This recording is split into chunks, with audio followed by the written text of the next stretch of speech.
A woman in the UK called Elizabeth Kinney is facing 5 to 10 years for a hate crime when she was attacked by a male friend because she was texting multiple friends calling him a F word, okay, a gay slur. Now, 11 cops stormed into her bathroom while she was naked to arrest her.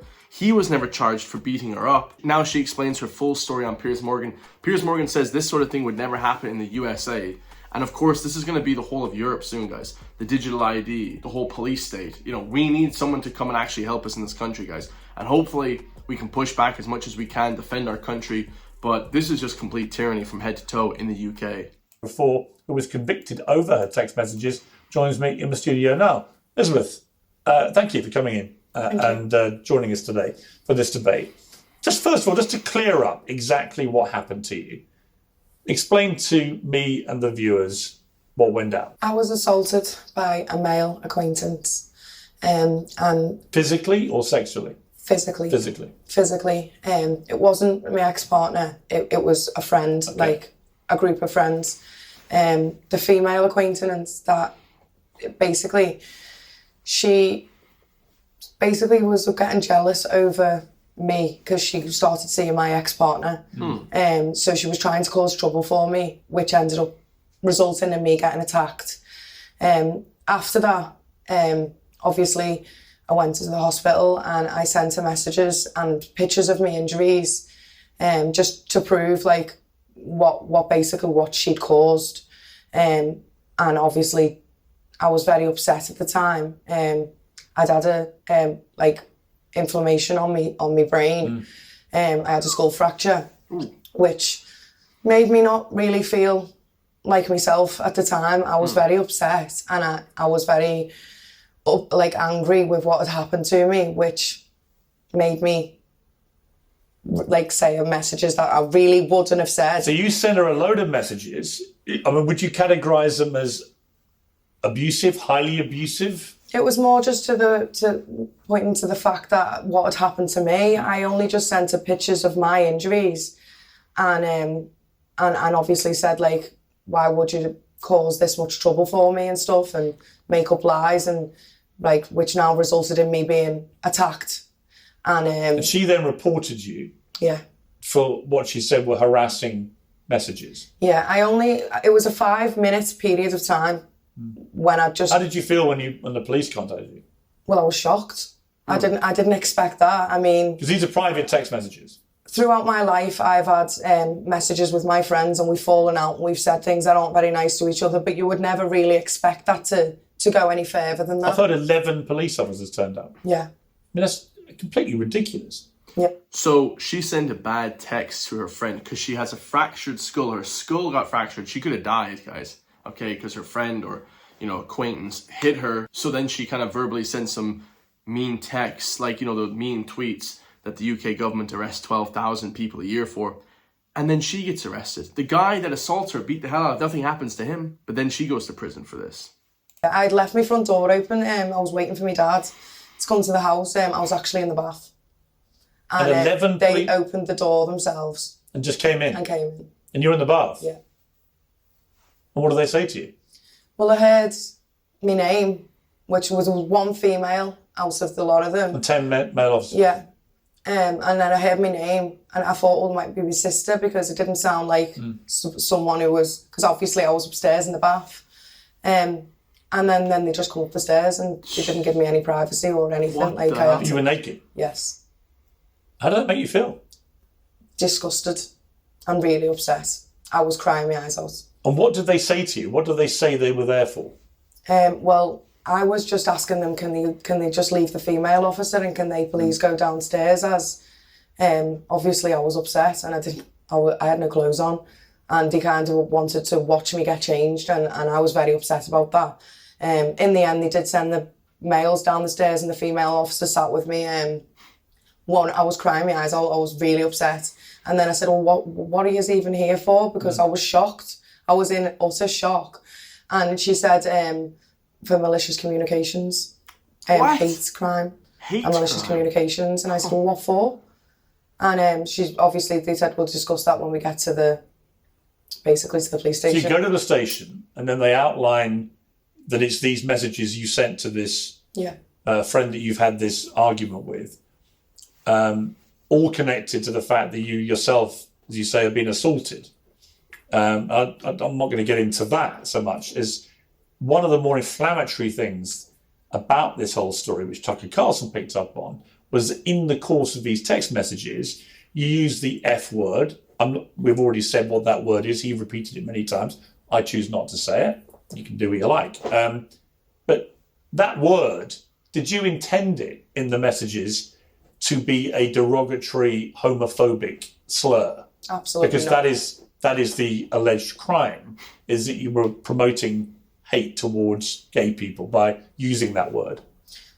It's pretty unfair to think that you're just hating a large swathe of people by using a certain word. I mean, that word is basically just means to be calling an idiot. Like that word, people, like we grew up in that word, guys. I'm a 90s kid. Most people just grew up saying that, oh yeah, it's like a throwaway word for like an idiot.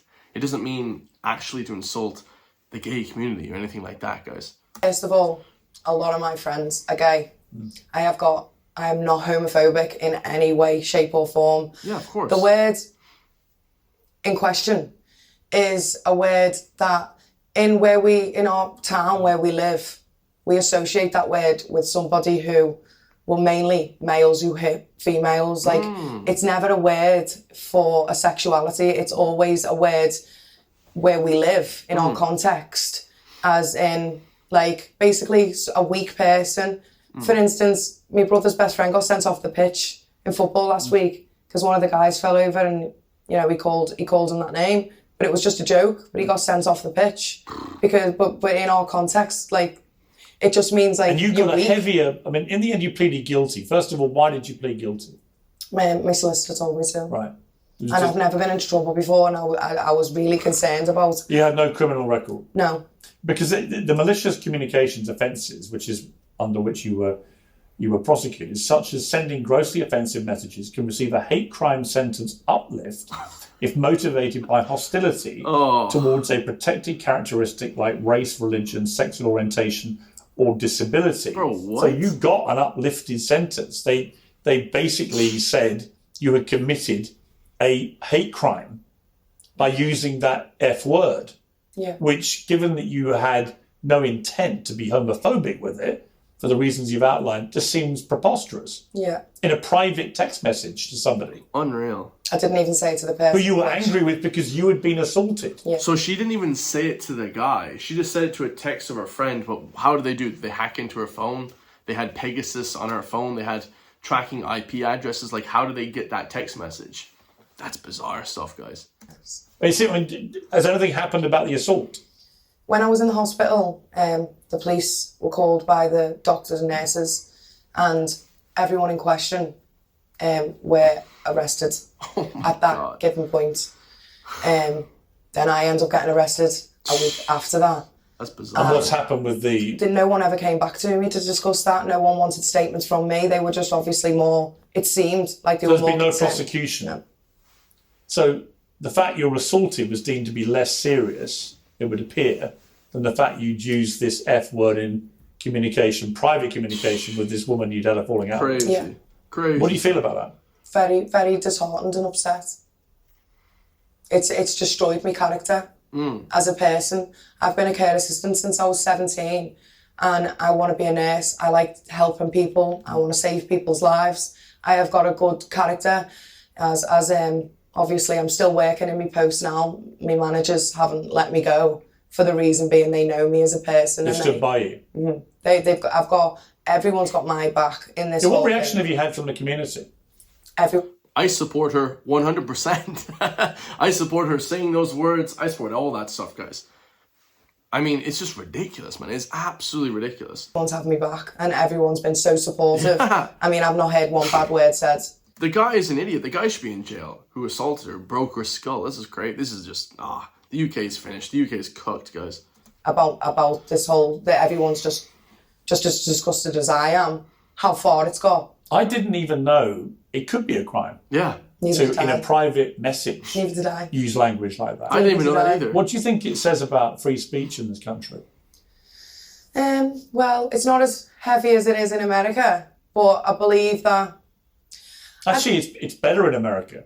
Yeah. This would never have happened in America. Yeah. Their First Amendment protects your right to be offensive if you want to be. Yeah. I mean, you're not, it's one thing if you came in and said, I said all these things and I stand by it and I wanted to be homophobic, that's one thing. But you were angry because of what had happened to you. Mm-hmm. Nobody wants to be homophobic or hate certain groups of people. That's just being hateful. She didn't mean it in that context. Like, people just say words, guys, and it's not meant in offensive context. Like, she's calling this guy an asshole. That's basically what she wanted to say. This guy's an idiot, an asshole. And a different word came out, which always happens, guys. It happens with all different types of people whenever they just say certain things. And now they want to put her in jail? Come on. Bizarre. You were in a hospital getting treatment for injuries sustained in what you say was an attack. And I don't know, obviously, about that side of it, but I'll take your word for it. And then you have 11 police officers charging into your home as you're having a bath. It was very, very frightening. It's almost surreal. Like, you almost can't even believe that this is true, you know? I've had nightmares and everything about it, and I've got cameras on my house and stuff. I keep them on and make sure the doors are always locked now, because it's not even the public that anyone needs to be scared of these days. It's the police. Did you? Oh yeah, big time. Big time. You think you might go to prison for this? Yeah. Did they warn you might? Yeah. Really? Yeah. 5 to 10 years. That's what they said you may get? Yeah. Because that's the maximum sentence you could have got. For hate crime. That's Again, insane. I mean, what were you feeling when you heard that? I was devastated. You've got kids. I was devastated. Your 4 kids you have? Yes. How old are they? 15, 12, 9 and 3. Insane. It would have been devastating. Mm-hmm. It was.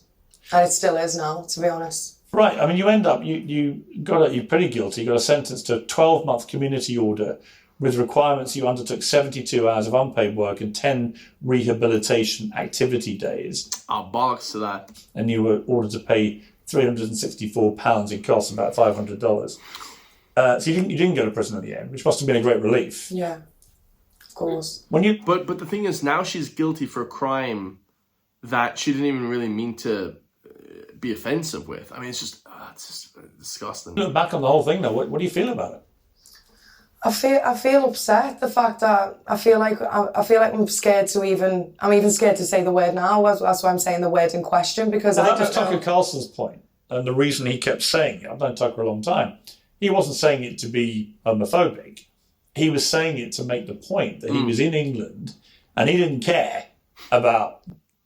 Yeah, he didn't care about the law. Tucker Carlson was saying it on repeat. I made a video a couple of days about that.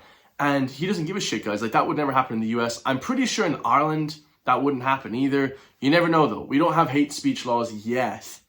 But we just follow anything the UK does. You best believe that those laws are coming to Ireland as well. Like, Ireland is way more liberal, left-leaning, even more so than the UK, guys. So we're getting those laws coming in soon. So now you can't even speak your mind anymore. You'll go to jail if you're offensive or if somebody deems you to be offensive. The next video we have is sort of along the same lines, but in Ireland it says, today's launch of the Women's Coalition on Immigration was ignored, of course, by RT News. But with these 5 powerful women behind it, it promises to become a major headache for the establishment. So what this is, if people are wondering, is the Women's Coalition on Immigration gives Irish women a unified platform to voice their legitimate safety concerns that have been consistently sidelined by certain well-funded NGOs, which loudly proclaim to champion women's safety, yet remain silent when those same risks arise from current immigration policies. These women are on the road to become an unstoppable force. Yeah, and of course they don't listen to the men of this country, so hopefully they listen to the women, because there's a massive issue in this country, and women understand, women can't protect themselves from these crackpots coming in from North Africa, the Middle East, that want to hurt, kill, sexual assault these women. Women know that. Men were a bit delusional to it because maybe we know certain things or we can defend ourselves a little bit, but 80% of men also cannot protect themselves. They're just sitting ducks as much as women are, and it's disgusting to see that the government will not prevent immigration and the government won't shut down immigration and close off the borders, which they should have been doing for the last 15, 20 years, because it's going to destroy the country and it's going to increase sexual assault and crime massively on women specifically. We talk about crime on men, guys. The crime on women is even worse. It's like innocent people getting attacked. It's just horrendous. So let's listen to what they say. Our immediate ask is to make sure that all criminal statistics, in particular when they pertain to sexual offending are released and are made available when it comes to country of origin, ethnicity. Yes. I think that it's very important that we are unafraid to look at this through a safeguarding lens and through a women's rights lens. A refugee from City West died. Just on the first point there, they won't even allow the statistics, the actual crime stats on immigrant crime in Ireland. They don't even allow it. The Central Statistics Office, the Ireland's CSO, if you guys went to school in Ireland or college, you use the Central Statistics Office for everything, you know, demographics, that kind of stuff. But they don't allow you to now actually measure the crime. I mean, it's disgusting stuff. How are we ever going to crack down on crime and prevent crime if we can't even know what's happening or who's committing the crime? A refugee from City West died, assaulted her on the Lewis. And there was other people around her. They were looking, nobody said anything, nobody did anything. She was only 17 at the time and she was completely, devastated. Our government and An Garda Síochána claim they do not have the data on the nationality of perpetrators of crime, including sexual offences. However, an excellent report issued by Gript Media in April 2025 revealed that foreign nationals have been charged or convicted of murder in disproportionately high numbers. Oh yeah. Foreign nationals accounted for 31% of violent deaths against women over the past 5 years, despite what our government tried to tell us that there's no correlation. There's a clear correlation between this mass immigration and crime. You see Ashley Murphy, you see that little 10-year-old girl at the City West Hotel. I mean, there's just countless accounts of this. EU migration policy claims to protect host communities by ensuring migration is fair, balanced and sustainable, and that no country is supposed to be overwhelmed by the pressures that come with large-scale arrivals. Yet, that's exactly what's happening in Ireland today. The Irish government has prioritised the needs of other nationalities at the expense of our own people. Oh yeah. The safety and security of women and children in Ireland should be the government's highest priority, yet it clearly is not. Sure. That's why groups like this coalition are so important. Together we can advocate for safety, accountability and national policy that protects the people of Ireland, particularly women and children. 100%. I kind of agree on that. Now, obviously, I would also add men to that because men are vulnerable too. A lot of people don't understand. If some migrant with a knife wants to hurt a man, most men wouldn't be able to protect themselves against that as well. So it's just like this whole everlasting idea that people coming over are just destroying the country. It's absolutely true, guys. It's absolutely true. We need to crack down, do these background checks. If you're coming from places like Somalia, places that don't have a government, or you're able to do a background check, they don't have a passport, then you're deported straight away. You're put in prison and then you're deported. Like, straight up, guys, none of this playing around anymore. I love it. I love to see this women's coalition on immigration. Okay, hopefully they go far, and I'm going to promote them as much as I can on this channel, so I'll react to more of their videos once more comes out. I love you all. If you want to support me, hit the join link underneath the video. Become a member today for just €3 per month. I greatly appreciate the support. We have 35 plus members and growing every day, so hopefully you enjoyed that video, and I'll see you all in the next one, guys. Peace.